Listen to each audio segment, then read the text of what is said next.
A mí me gusta ir al cine y que se establezca un pacto entre la película y el espectador. Yo vi, por ejemplo, Papita Manito Stone, y no me gusta la película porque no me gusta el béisbol. Entonces, como no entiendo el béisbol, tampoco entiendo mucho de lo que se maneja en la película. Y más allá de hablar acá de las fallas o no que tenga el guión o que tenga la película, lo que sí me gustó mucho fue el vínculo que esa película logró crear con su audiencia. Es por algo la película más taquillera del cine nacional. No es la película... Sobrepasó lo histórico de Marco. Sobrepasó a Homicidio Culposo de César Bolívar, que fue durante 25 años la película que tenía el récord de mayor audiencia. Luego de César con Homicidio Culposo estaban el Secuestro Express de Jakubowicz y estaba Macu de Solveig. Esta película rompe todos esos récords. Técnicamente yo no creo que esa sea la película que yo le mostraría a los estudiantes para decir así se debe hacer cine. Dramatúrgicamente esa no es una película que yo le mostraría a los aspirantes a guionistas y decirle este es el guión sólido, pero esa película tiene una magia que logra conectar con la audiencia y eso es lo que uno agradece, más allá de que uno juzgue la película con ojo crítico y uno diga esta película no es la película que yo habría hecho y yo habría hecho tal o cual cosa, pero cuando se produce la magia entre el discurso y la audiencia, eso es algo que uno agradece y de lo cual se enorgullece. Es decir, yo me enorgullezco y me alegra mucho por Weck que haya logrado conectarse con el espectador, más allá de las diferencias que yo podría sentarme con él en un botiquín, hablar de su película y decir, ¿por qué tú hiciste esto así? Esto que hiciste yo lo habría hecho de otra manera. Pero lo que es indiscutible es la conexión que Weck y su película lograron con su espectador. En la Universidad Nacional Experimental de las Artes, en particular, que es donde yo ejerzo la docencia, se están haciendo todos los esfuerzos para darle a la disciplina del guión justamente ese respeto que merece. En UNEARTE, que es por cierto Artes Audiovisuales, el Programa Nacional de Formación Artes Audiovisuales, es una de las carreras con mayor demanda en el país, es decir, hay muchísima gente interesada, muchísimos de los bachilleres están interesados en cursar estudios en artes audiovisuales, hay una mención específica de guión, ya eso es sin duda un paso adelante, es decir, que se haya reconocido el oficio del guionista como algo que merece la pena ser estudiado en específico y licenciar a alguien en artes audiovisuales, mención guión, ya es un paso adelante. Todavía nos falta seducir, porque en términos porcentuales, de cada 10 muchachos, 9 quieren ser directores y 1 quiere ser productor, ninguno quiere ser guionista. Entonces, porcentualmente siempre la mención guión es la que tiene menos gente, pero cada vez ese número va a ir, yo lo sé, va a ir en crecimiento. Claro que es necesario invertir en la formación del guionista audiovisual, puesto que el guión es la primera, la piedra basal de la obra audiovisual. Cuando yo les explico a los muchachos el flujo de trabajo, les digo, el guión arranca desde el inicio, desde la génesis de la obra, puesto que la idea que se convierte en guión es lo que te permite conceptualizar el proyecto entero. Es decir, la gente suele decir, el primer proceso en la creación cinematográfica es la preproducción, y no es así. Tú no puedes preproducir algo que no existe. Para hacer una preproducción necesitas un guión. Entonces, el primer paso es siempre el guión, y hoy día se le está empezando a dar importancia al hombre y mujer, es decir, al sujeto que construye ese guión como un oficio en sí mismo. Sin duda esa es la apuesta que se está haciendo por lo menos en UNEARTE, y queremos que eso sea lo que se difunda de alguna manera a nivel nacional también, puesto que esta universidad no tiene solamente núcleo en Caracas, sino en las distintas regiones, pero en las distintas regiones todavía no están todas las menciones, no están habilitadas todas las menciones. Es lo que queremos que se haga, que crezca para todas las menciones, para que ese entrenamiento específico en guión sea una manera natural en los estudios de artes audiovisuales de asumir ese oficio. Hay un proyecto que ha sonado varias veces ahora que estamos hablando en el país de la reforma curricular, que implica enseñar desde la escuela básica y desde el ciclo diversificado el lenguaje audiovisual. Eso creo que es una asignatura pendiente que tenemos como país. Tan importante hoy día como es alfabetizar a la gente, es decir, enseñarla a leer y escribir, es enseñarle las tecnologías y el uso del lenguaje audiovisual.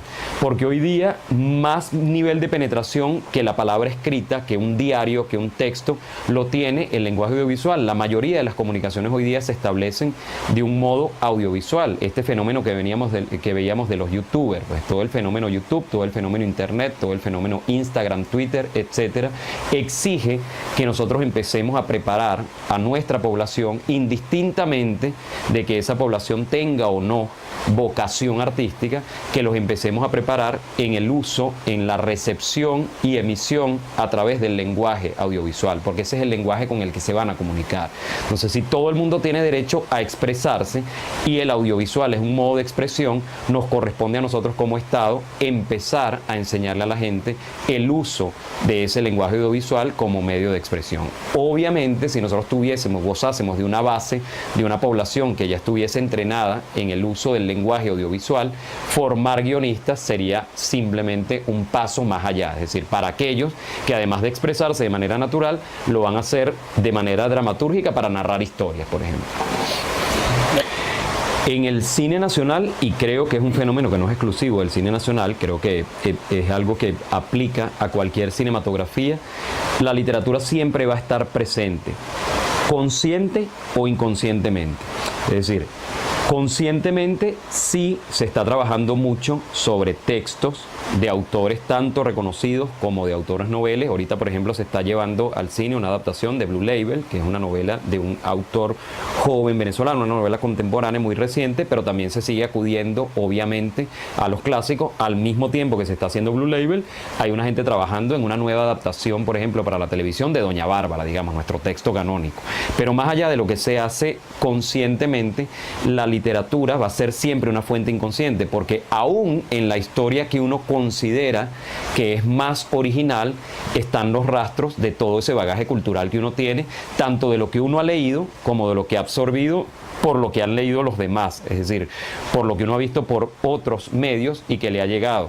Algo que dos autores españoles llaman la semilla inmortal, ¿no? Algo que se ha tratado de sistematizar muchísimas veces en la historia del arte, es decir, que aparentemente existen una serie de temas universales a los que se acude en distintas obras.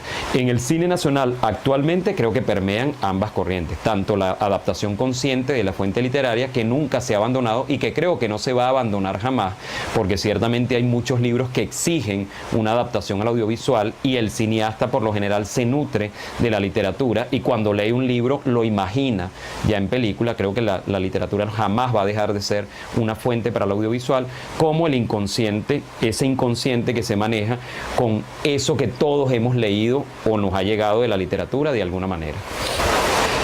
La Villa del Cine ha sido quizás una de las iniciativas más importantes que se hicieron culturalmente durante el periodo revolucionario. La Villa del Cine ya cumple 10 años y no debe de ninguna manera descartarse el impacto que ha tenido tanto en lo social como en lo cultural. La Villa del Cine ha abierto las puertas a muchísimos cineastas, no solamente reconocidos como Luis Alberto Lamata y Román Chalbaud, que han podido seguir desarrollando sus obras gracias precisamente al apoyo de la Villa del Cine, sino que le ha abierto la puerta a jóvenes directores, Julián Balán y Nelson Núñez, por ejemplo, que hicieron sus óperas primas con la Villa del Cine. La Villa del Cine tiene quizá en su contra el juicio que se ha hecho a priori de esa corriente histórica que se ha desarrollado, pero no hay que perder de vista que alguien tenía que hacer las películas históricas y la Villa del Cine asumió ese papel importante.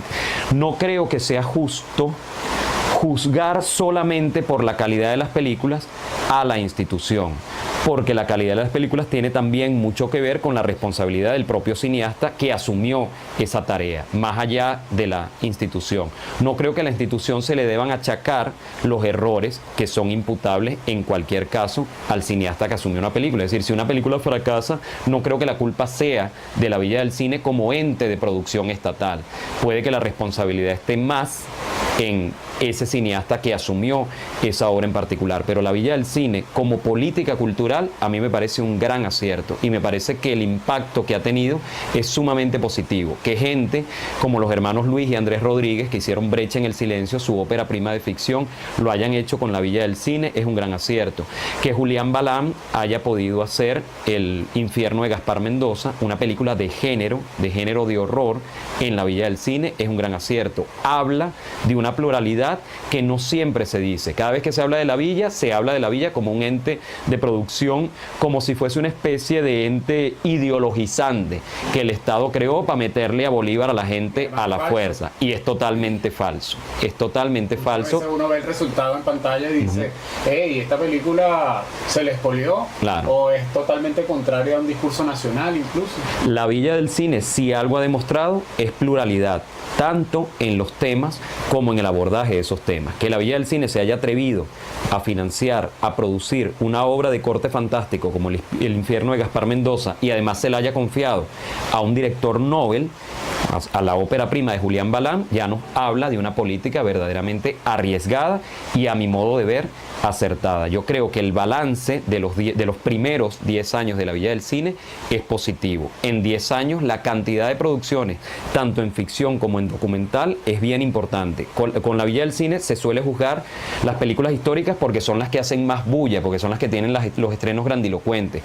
Pero la obra documental que se ha producido en la Villa del Cine es quizás el mayor aporte que ha dado esta fundación al desarrollo del audiovisual en el país. Y eso no se conoce porque se dice muy poco. La producción documental de la Villa del Cine tiene una factura de una altura inédita, tanto desde que se inició, cuando eran las unidades móviles de producción audiovisual del CONAC, como ya propiamente como Villa del Cine. No descartemos esa producción documental porque forma parte de ese doble, digamos, de esa dualidad que la Villa asumió desde el principio, apoyar tanto el cine de ficción como el cine documental. Creo que el balance es muy positivo de la gestión de la Villa del Cine en estos 10 años.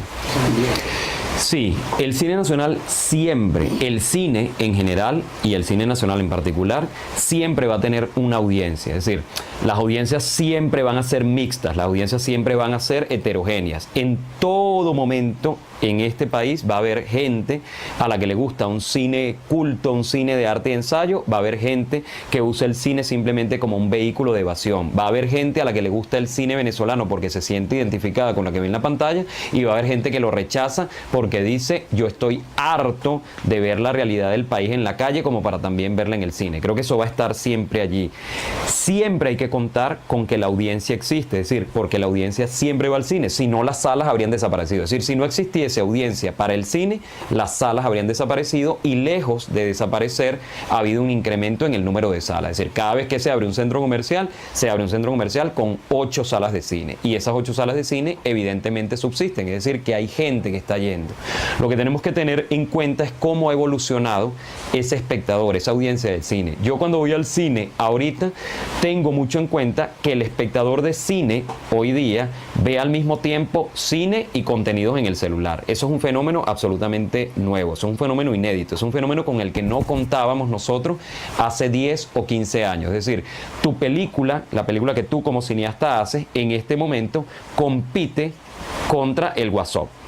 La gente está viendo la película en el cine y está asomada al celular comentando lo que está viendo, o porque le gusta mucho y entonces dice, acabo de ver, estoy viendo una película rechísima, y lo comenta y hace una captura de pantalla y lo publica. O tu película no lo enganchó y entonces él, mientras la película se desarrolla en la sala, él está entretenido viendo algo que le llamó más la atención. Creo que el cine se está enfrentando por primera vez a lo que la televisión tiene 30 años enfrentándose, el zapping. Lo que cambió el esquema de producción de la televisión fue la aparición del control remoto. Desde que el hombre tenía ya en su mano el poder de cambiar la programación en un segundo, sin que eso implicara levantarse y darle al botoncito, hizo que los contenidos de la televisión se reformaran para ser mucho más dinámicos. Es decir, tú tenías que competir contra el control remoto, tenías que ser más rápido que el botón del hombre que tenía el hombre en el control remoto y te cambiara. Creo que el cine va a tener que empezar a jugar con eso. O prohíben completamente, cosa que no se puede hacer, o prohíben los celulares en los cines, así como se hace en los bancos, cosa que ya sabemos que es imposible de hacer, o el cine va a tener que empezar a competir contra el zapping, que significa que alguien tiene un celular dentro de la sala. Creo que lo que hay que tener en cuenta no es si hay audiencia o no, siempre va a haber audiencia. El problema es cuáles son los intereses de esa audiencia. A lo que nosotros tenemos, lo que nos tiene que preocupar es qué es lo que a esa audiencia le interesa, porque verdaderamente ahí es donde está el gancho con el que nosotros podemos crear la conexión emocional necesaria para que el espectáculo cine funcione, y necesaria para que ese cine reflexivo, si es esa la cota que queremos alcanzar, también exista.